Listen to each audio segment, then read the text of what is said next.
வணக்கம். டான் தமிழின் காலநேர பிரதான செய்திகளுடன் நான் குணம் துஷ்யந்தன்.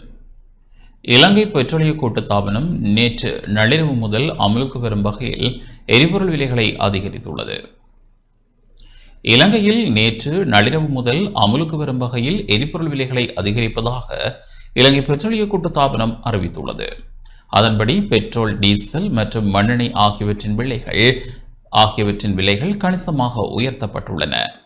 பெட்ரோல் 92 ஆக்டேன் 1 லிட்டரின் விலை 12 ரூபாவினால் அதிகரிக்கப்பட்டு அதன் புதிய விலை 410 ரூபாவாகவும், பெட்ரோல் 95 ஆக்டேன் 1 லிட்டரின் விலை 15 ரூபாவினால் அதிகரிக்கப்பட்டு அதன் புதிய விலை 470 ரூபாவாகவும், ஆட்டோ டீசல் 1 லிட்டரின் விலை 10 ரூபாவினால் அதிகரிக்கப்பட்டு அதன் புதிய விலை 392 ரூபாவாகவும், சூப்பர் டீசல் 1 லிட்டரின் விலை 15 ரூபாவினால் அதிகரிக்கப்பட்டு அதன் புதிய விலை 458 ரூபாவாகவும், மண்ணெண்ணெய் 1 லிட்டரின் விலை 10 ரூபாவினால் அதிகரிக்கப்பட்டு அதன் புதிய விலை 265 ரூபாவாகவும் விற்பனை செய்யப்படுகின்றன. நேற்று நள்ளிரவு முதல் இந்த விலை மாற்றங்கள் நடைமுறைக்கு வந்துள்ளதாக பெட்ரோலிய கூட்டுத்தாபனம் தெரிவித்துள்ளது. யாழ்ப்பாணம் வட்டுக்கோட்டை பகுதியில் இடம்பெற்ற வாழ்வெட்டு சம்பவத்தில் பெண்ணொருவரின் 2 விரல்கள் துண்டாகின. யாழ்ப்பாணம் வட்டுக்கோட்டை போலீஸ் பிரிவுக்கு உட்பட்ட முதலிய கோவில் பகுதியில் நேற்றைய தினம் இடம்பெற்ற வாழ்வெட்டு சம்பவத்தில் பெண் ஒருவரின் 2 விரல்கள் துண்டாகின. அயல் வீட்டு இளைஞருக்கும் குறித்த பெண்ணின் குடும்பத்துக்கும் இடையே முரண்பாடு காணப்படுகின்றது. இந்நிலையில் பாதிக்கப்பட்ட பெண்ணின் கணவர் நேற்றைய தினம் வேலை முடிந்து வந்தவேளை அவரை வழிமறைத்து அவரது துவிச்சக்கர வண்டியை குறித்த இளைஞன் பறித்துள்ளார். இது குறித்து அவர் தனது மனைவிக்கு கூறிய நிலையில் மனைவி குறித்த இளைஞனுடன் வாய்த்தர்க்கத்தில் ஈடுபட்டார். இதன்போது குறித்த இளைஞன் அந்த பெண் மீது வாழ்வெட்டு தாக்குதல் நடாத்தியுள்ளார். வாழ்வெட்டில் காயமடைந்த பெண் யாழ்ப்பாணம் போதனா வைத்தியசாலையில் அனுமதிக்கப்பட்டுள்ளார். இது குறித்து வட்டுக்கோட்டை போலீசார் மேலதிக விசாரணைகளை மேற்கொண்டு வருகின்றனர்.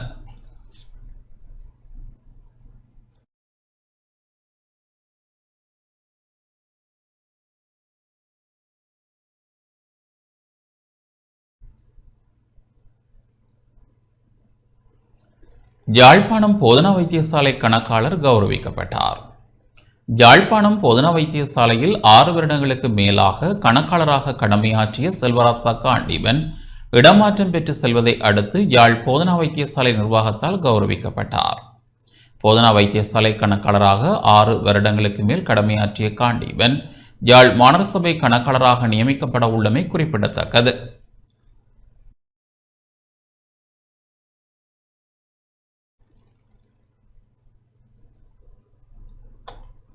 இலங்கையை ஒரு அந்நிய நாடாக இந்தியா கருதக்கூடாது என நாடாளுமன்ற உறுப்பினர் ஹர்ஷா டி சில்வா தெரிவித்துள்ளார். இலங்கை என்பது இந்தியாவின் ஒரு அங்கமே தவிர அதனை ஒரு அந்நிய நாடாக இந்தியா கருதக்கூடாது என ஐக்கிய மக்கள் சக்தியின் நாடாளுமன்ற உறுப்பினர் கலாநிதி ஹர்ஷா டி சில்வா தெரிவித்துள்ளார். இந்தியாவில் நடைபெற்ற சர்வதேச மாநாடு ஒன்றில் கலந்து கொண்டு உரையாற்றிய போதே அவர் இதனை தெரிவித்தார். இரு நாடுகளுக்கும் இடையிலான உறவு வெறும் வர்த்தக ரீதியானது மட்டும் அல்லாது அது ஒரு ஆழமான பங்காளித்துவமாக அமைய வேண்டும் என அவர் வலியுறுத்தினார். இந்தியாவின் பொருளாதார வளர்ச்சி இலங்கைக்கு பெருமை அளிப்பதாக குறிப்பிட்ட அவர் இரு நாடுகளுக்கும் இடையிலான பௌத்த மற்றும் வர்த்தக தொடர்புகள் பல நூற்றாண்டுகள் பழமையானவை என நினைவூட்டினார். கடல்சார் பாதுகாப்பு மற்றும் இந்து சமுத்திரத்தின் சுதந்திரமான போக்குவரத்து ஆகியவற்றில் இலங்கை வகிக்கும் முக்கியத்துவத்தை அவர் இதன்போது சுட்டிக்காட்டினார். குறிப்பாக கொழும்பு கப்பல் கட்டும் தளத்தின் பெரும்பான்மை உரிமையை இந்திய நிறுவனம் கையப்படுத்தியுள்ளமையை உதாரணமாக காட்டிய அவர் பாதுகாப்பு தளபாட உற்பத்தி மற்றும் கண்காணிப்பு துறைகளில் இரு நாடுகளுக்கும் இணைந்து செயல்பட பாரிய வாய்ப்புகள் உள்ளதாக தெரிவித்தார். இந்திய சமுத்திர பிராந்தியத்தில் ஒரு பலமான பாதுகாப்பு பங்காளியாக இலங்கை உருவெடுக்க வேண்டியது காலத்தின் கட்டாயம் எனவும் ஹர்ஷா டி சில்வா தனது உரையில் மேலும் வலியுறுத்தினார்.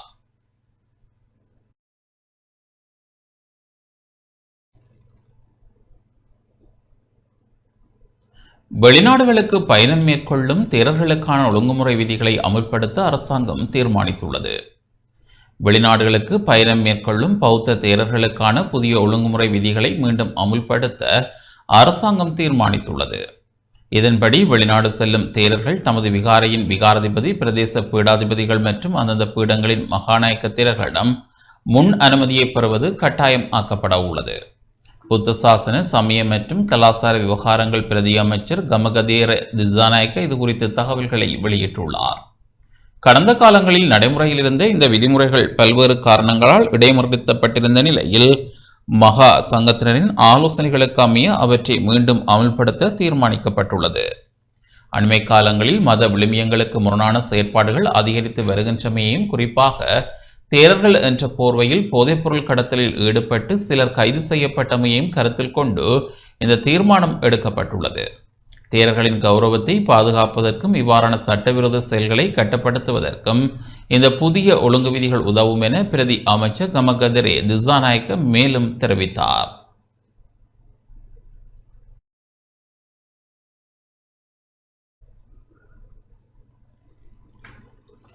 போதைப் பொருட்களை கடத்தி வந்த குற்றச்சாட்டில் கைது செய்யப்பட்ட 22 பௌத்த தேரர்களையும் விளக்கமறில் வைக்குமாறு நீர்கொழும்பு நீதவான் நீதிமன்றம் உத்தரவிட்டுள்ளது.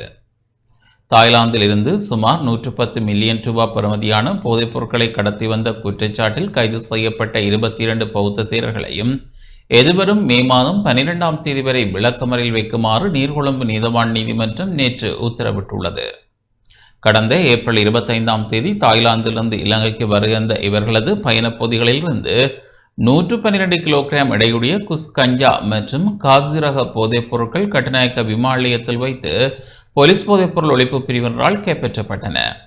தடுப்பு காவலில் வைத்து விசாரணைக்கு உட்படுத்தப்பட்ட 22 தேரர்களும் முதற்கட்ட விசாரணைகள் நிறைவடைந்த நிலையில் நேற்று நீதிமன்றில் முன்னிலைப்படுத்தப்பட்டனர். இந்த பாரிய கடத்தல் திட்டத்தின் பின்னணியில் அமிதானந்த தேரோ எனும் மற்றொரு தேரர் சூத்திரதாரியாக செயற்பட்டுள்ளமை விசாரணைகளில் அம்பலமாகியுள்ளது.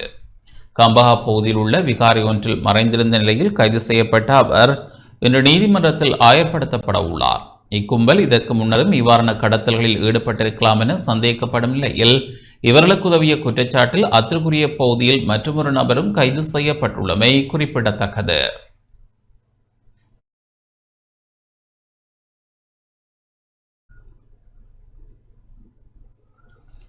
இணையவழி நிதி மோசடிகளில் ஈடுபட்ட 37 சீன பிரஜைகள் விளக்கமறியலில் வைக்கப்பட்டுள்ளனர். இலங்கையில் தங்கியிருந்து இணையவழி நிதி மோசடிகளில் ஈடுபட்டதாக கருதப்படும் 37 சீன பிரஜைகள் கைது செய்யப்பட்டு எதிர்வரும் மே மாதம் 7ஆம் தேதி வரை விளக்கமறியலில் வைக்கப்பட்டுள்ளனர். மத்திய உள் தடுப்பு பிரிவு மற்றும் தெலங்கம போலீசார் இணைந்து மேற்கொண்ட விசேட சுற்றிவளைப்பின் போதே இவர்கள் கைது செய்யப்பட்டனர். தலங்கம ஹஸ்வத்தை பகுதியில் வாடகைக்கு எடுக்கப்பட்ட வீடொன்றில் முன்னெடுக்கப்பட்ட இந்த சோதனையின் போது 35 டெஸ்க்டாப் கணனிகள், 147 கைபேசிகள் மற்றும் 100 சிம் அட்டைகள் உள்ளிட்ட பெருமளவிலான இலத்திரனியல் உபகரணங்கள் போலீசாரால் கைப்பற்றப்பட்டன.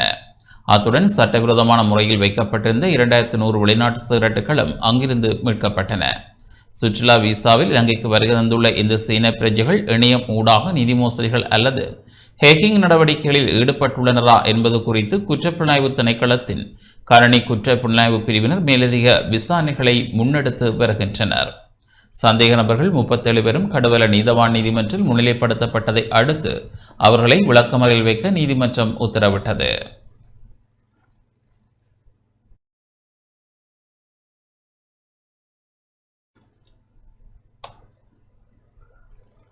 இலங்கை மற்றும் பாகிஸ்தான் நாடுகளுக்கு இடையிலான இருதரப்பு உறவுகளை மேலும் வலுப்படுத்துவது குறித்து பிரதமர் மற்றும் பாகிஸ்தான் உயர்ஸ்தானிகர் இடையே சந்திப்பு இடம்பெற்றது. இலங்கை மற்றும் பாகிஸ்தான் நாடுகளுக்கு இடையிலான இருதரப்பு உறவுகளை மேலும் வலுப்படுத்துவது குறித்த விசேட கலந்துரையாடல் ஒன்று பிரதமர் ஹரணி அமரசூரிய மற்றும் பாகிஸ்தான் உயர்ஸ்தானிகர் மேஜர் ஜெனரல் நயர் நஸ்தீர் ஆகியோருக்கிடையே இடம்பெற்றது. கொழும்பு அலரி மாளிகையில் இந்த சந்திப்பு நடைபெற்றது. இதன்போது டிட்வா சூறாவளி அனர்த்தத்தின் பின்னர் பாகிஸ்தான் வழங்கிய தொடர்ச்சியான உதவிகளுக்கு பிரதமர் தனது நன்றிகளையும் பாராட்டுகளையும் தெரிவித்தார். நெருக்கடியான காலப்பகுதிகளில் பிராந்திய ஒத்துழைப்பின் அவசியத்தை அவர் இதன்போது வலியுறுத்தினார். கல்வி, சுற்றுலா மற்றும் விளையாட்டு ஆகிய துறைகளில் இரு நாடுகளுக்கும் இடையிலான ஒத்துழைப்பை விரிவுபடுத்துவது குறித்தும் இருநாட்டு மக்களிடையான தொடர்புகளை மேம்படுத்துவது குறித்தும் இந்த சந்திப்பில் விரிவாக ஆராயப்பட்டது. இரு நாடுகளுக்கும் இடையிலான நீண்டகால நட்புறவை மேலும் ஆழப்படுத்துவதற்கு இதன்போது இணக்கம் காணப்பட்டதுடன் இருதரப்பு உயர்மட்ட அதிகாரிகளும் இக்கலந்துரையாடலில் கலந்து கொண்டிருந்தமை குறிப்பிடத்தக்கது.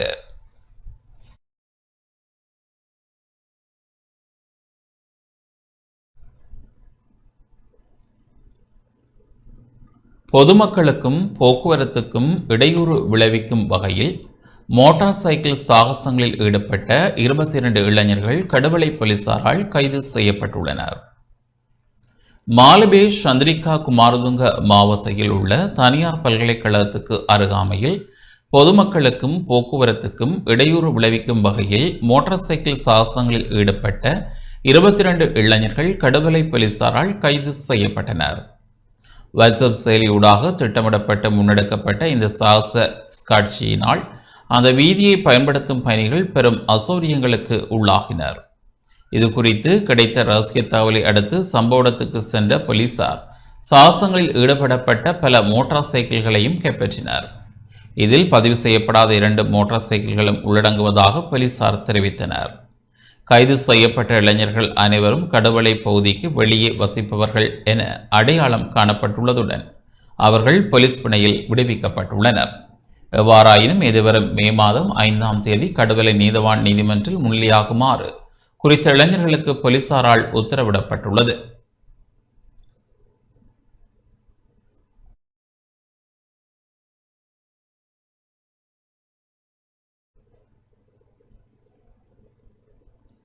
மஹிந்தானந்த அறக்கட்டளைக்கு சொந்தமான கட்டடங்கள் மற்றும் காணி மீண்டும் புகரத திணைக்களத்திடம் உத்தியோகபூர்வமாக கையளிக்கப்பட்டுள்ளன. கண்டி நாவலப்பட்டி பகுதியில் புகரத திணைக்களத்திற்கு சொந்தமான நிலத்தில் சுமார் 20 வருடங்களாக இயங்கி வந்த மஹிந்தானந்த அறக்கட்டளைக்கு சொந்தமான கட்டிடங்கள் மற்றும் காணி மீண்டும் புகையிரத திணைக்களத்திடம் உத்தியோகபூர்வமாக கையளிக்கப்பட்டுள்ளன. கடந்த டிசம்பர் மாதம் நடைபெற்ற மாவட்ட ஒருங்கிணைப்பு குழு கூட்டத்தில் எடுக்கப்பட்ட தீர்மானத்துக்கு அமைய 1 மாத காலத்திற்குள் இந்த காணியை மீள கையப்படுத்துமாறு அதிகாரிகளுக்கு அறிவுறுத்தல் வழங்கப்பட்டிருந்தது. இதற்கமைய நேற்று காலை மஹிந்தானந்த அறக்கட்டளையின் செயலாளர் சாமிக்கு தர்மதிலக்கவினால் குறித்த சொத்துக்கள் புகையிரத அதிகாரிகளிடம் ஒப்படைக்கப்பட்டன. இருப்பினும் குறித்த காணிக்கு செல்லுபடியாகும் குத்தகை உடன்படிக்கை ஒன்று இன்னமும் நடைமுறையில் உள்ளதாக அறக்கட்டளையின் செயலாளர் இதன்போது சுட்டிக்காட்டினார். மீள கையப்படுத்தப்பட்டுள்ள இந்த காணியில் எதிர்காலத்தில் பொதுச்சந்தை ஒன்றினை நிர்மாணிப்பதற்கும் ஏனைய பொதுமக்கள் நலத்திட்டங்களை முன்னெடுப்பதற்கும் அதிகாரிகள் திட்டமிட்டுள்ளமை குறிப்பிடத்தக்கது.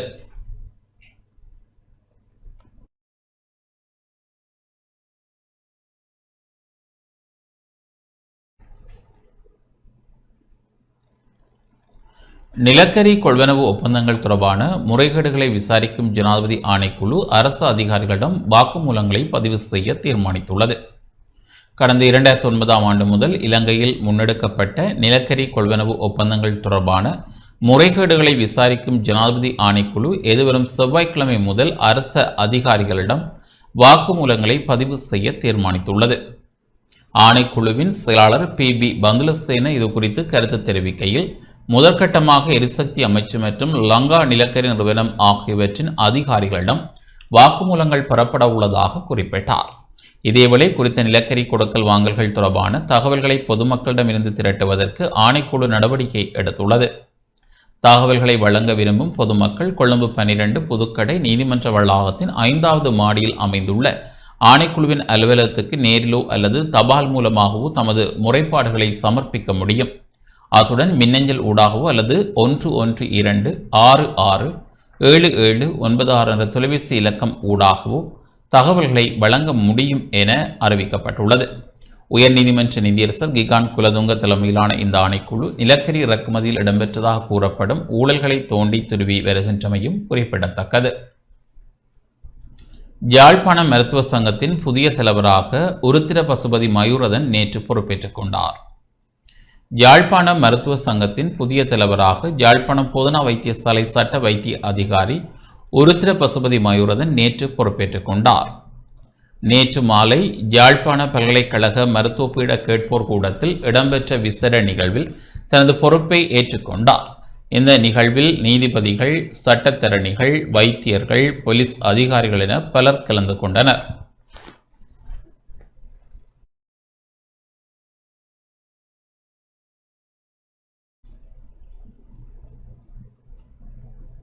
தேனிசை செல்லப்பாவின் அஞ்சலி நிகழ்வு வவுனியாவில் இடம்பெற்றது.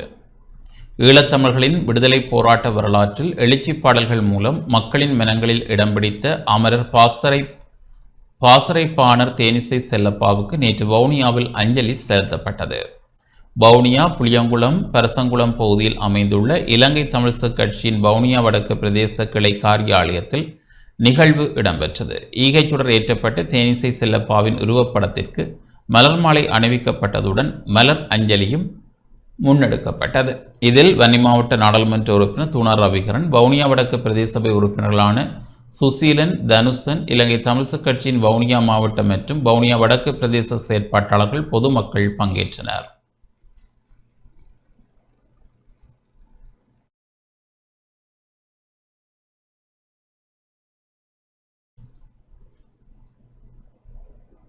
முல்லைத்தீவு நந்திக்கடல் கலப்பு பகுதியில் படகொன்று எரியூட்டப்பட்ட சம்பவம் பரபரப்பை ஏற்படுத்தியுள்ளது.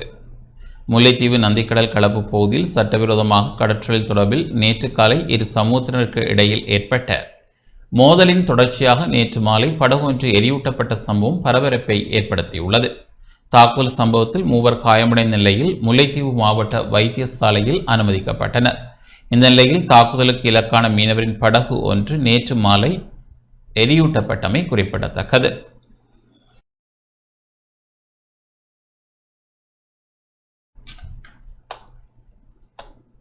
தொடர்பது வெளிநாட்டுச் செய்தி.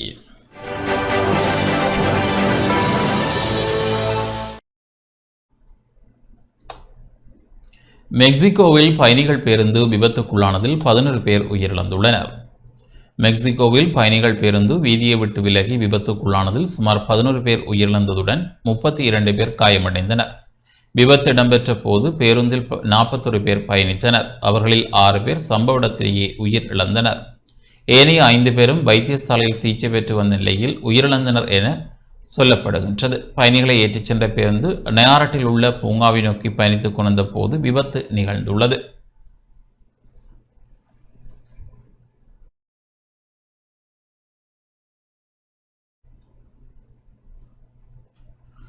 இத்துடன் இந்த செய்திகள் நிறைவு பெறுகின்றன. தொடர்ந்தும் எமது நிகழ்ச்சிகளுடன் இணைந்திருங்கள். வணக்கம்.